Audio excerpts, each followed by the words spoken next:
it's Gretchen and welcome back to my channel. All right, today's video is probably one of my favorites to do every single year. I think I've been doing this almost every single year since I started my YouTube channel. But that is pretty much a recap of all of the piercings and tattoos that I got during the year. I just go over which ones I got, when I got them, just a little timeline of what I was able to get done during this previous year. So everything I was able to get done in 2021. Now I was going over this list and I was like, wow, I really didn't get as much done as I thought I did. I definitely thought I got more piercings, but I guess I didn't. But I am gonna start with piercings just because I didn't really get too many. So the first piercing actually wasn't done in 2021, but it didn't make my 2020 list, despite the fact that it was done in 2020. And the main reason for that is because it was done December 30th, 2020. So I had already put out my list by that point. So this would be my labret piercing right here. I got this done December 30th, 2020. So right at the very end of last year. So I'm gonna include it in this list just because it missed last year's list. I even made a TikTok out of this one. It was that like important to me. I still love this piercing. I am contemplating taking it out just because of how it hits. It hits my gums mostly, but every so often I can feel it hit my teeth.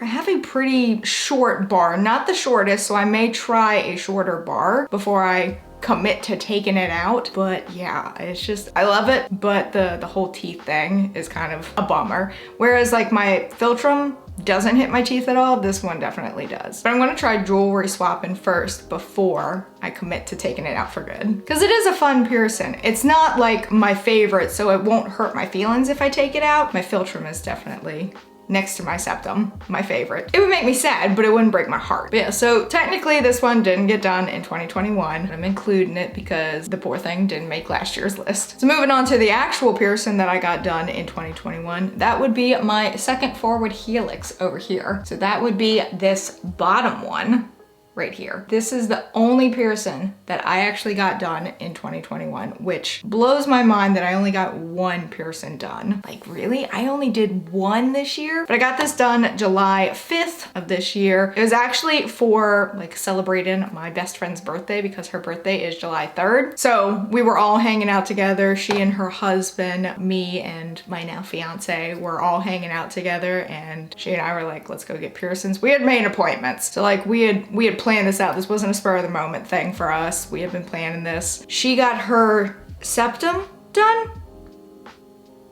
I'm pretty sure she got her septum done, and I got my second forward helix done. So even though it was her birthday, I still managed to get a gift. But yeah, that was the only piercing I got done in 2021, which is that just blows my mind considering how many piercings I got done in, was it 2016? God, we'll have to go back and like look at a timeline. I got so many piercings done in 2016. It was wild how many I got done. But yeah, that was the only one that I got done for this year. I mean, really, I feel like I should also include the fact that I took out my right nostril piercing this year. I don't know. For those that don't know, I did take out my right nostril piercing because I want to get it re-pierced so that it's a little bit more in line with my left nostril piercing. In order to do that, you have to take it out, let it heal up, and then get it redone. So honorable mention, I took out my right nostril piercing this year. What a fun recap. So moving on to tattoos that I got in 2021. I did get quite a few tattoos this year, as opposed to piercings where I hardly got anything. So the first one would be my Possum and my raccoon, which are over here on my right arm. This sucker was broken up into 3 sessions. I tell y'all one thing, my pain tolerance is shot.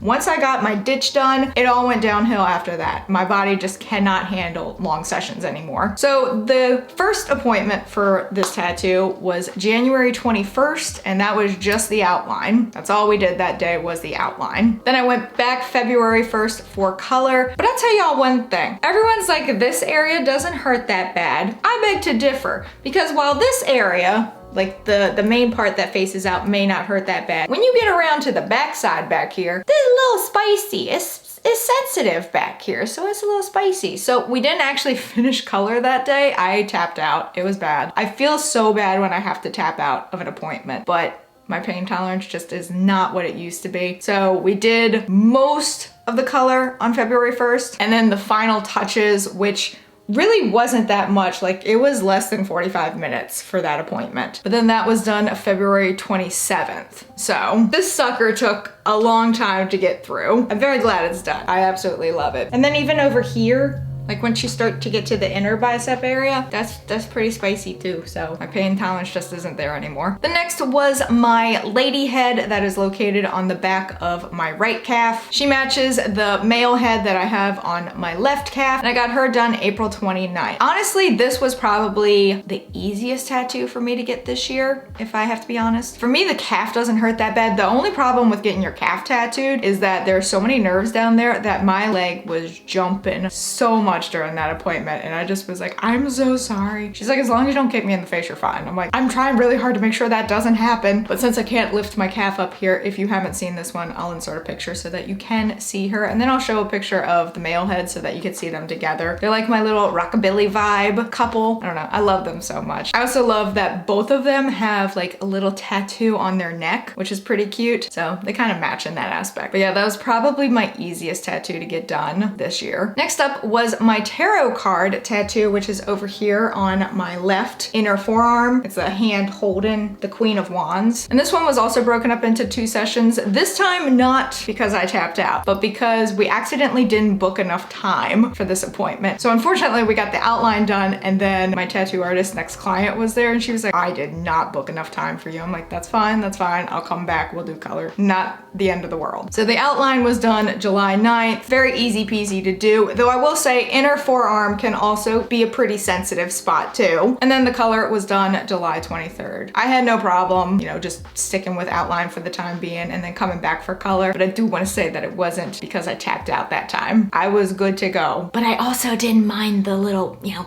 break. I also really love how this one turned out. I love how all of them turned out, but I'm very happy with this one. And like I said, it is the Queen of Wands, which is one of my favorite tarot cards. I love how it turned out. I love how this forearm turned out, and we'll get to another piece on there in just a second. Next was probably one of the spiciest pieces I've ever gotten done, but it wasn't as spicy as it could have been because I tried numbing cream for the first time, and that would be my rabbit over here on my right inner bicep. Now I knew this was gonna be a spicy one. I mean, this is a sensitive area. I knew it was gonna be maybe not as bad as the ditch. I'm not sure there's anything as bad as the ditch, but I knew it would still end up being rough. So I asked my artist, are you okay if I try numbing cream? She said, go for it. So I was like, you know what? Might as well try it. Let's see how it goes. So I did try it for both sessions for this one because yes, I tapped out after outline. So the outline was done August 9th. Really didn't take that long. It was maybe 40 minutes to do the outline. I really don't think I could have gone much further anyway because the numbing cream was starting to wear off. The fact that it lasted a good 45-ish minutes was incredible for me because, you know, if you can relieve pain for 45 minutes, I'll take it. And so the outline August 9th, and then we went back August 30th to finish the color. I definitely felt it toward the end of the appointment because the numbing cream had worn off by that point. Again, the fact that I got about 45 minutes to 50 minutes of zero pain was enough for me to be like, yes, if you feel the need to use numbing cream, go for it. Though I will say, probably the bonier the area, the less likely it'll work. But this is a pretty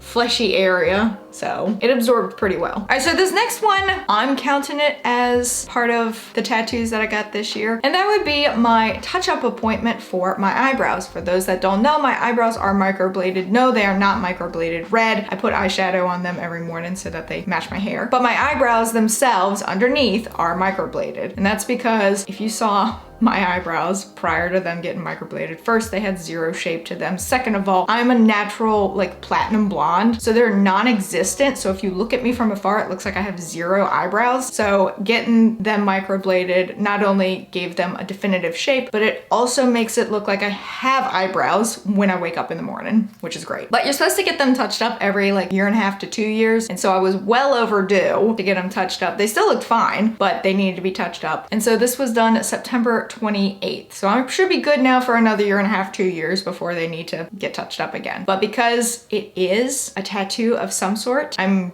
counting it in the tattoos that I got this year. And the final tattoo that I got this year, I actually just got a week ago from me filming this video, would be my carnelian crystal over on my left forearm. It kind of fills in this gap where there's leg doctor and then my tarot card. I needed something in this space right here. You probably can't tell too much, but like if I zoomed in a little bit, we're in the flaking. You know, we're very flaky right now. We're in the stage of the healing process where bits flake off, they slough off a little bit. And so I got this done December 17th, so very recently. Absolutely love how this turned out and how it just fits so nicely in here. So I still have like a little space here to do something. Not sure what I'll do there. It's got yellow flowers to go with the crystal and it matches everything. Surprisingly, this one started to get a little bit of hurty toward the end, but not like the standard pain. It was just more sore. It was almost like I had hit it repeatedly against something. It was bruised. So it wasn't like the ouch pain, it was just like a kind of pain toward the end. Yeah, she's a little flaky right now. So that is a rundown of all of the piercings and tattoos that I got in 2021. I love just kind of going back and looking over the year of what I was able to get done, get added to my body. I also will do a video at the very start of January where I talk about the piercings and tattoos that I want to get in 2022, so look forward to that. Let me know in the comments below what piercings and or tattoos that you got this year. I still can't believe I only got one piercing this year. Like, that just blows my mind. But I am still counting the one that I got at the very end of 2020. That poor thing didn't make last year's list. So I was like, oh, I won't get another one done before the year ends. And I'm like, just kidding. So let me know in the comments below what you were able to get done. Special thank you to my patrons. You can help support the channel on Patreon while having access to videos early, viewing patron-only content, and more. But that is it for this video. If you enjoyed it, please be sure to give it a big thumbs up. Go on down there, hit that subscribe button, and hit that notification bell so that maybe YouTube will let you know when I upload a video. But until next time, bye y'all!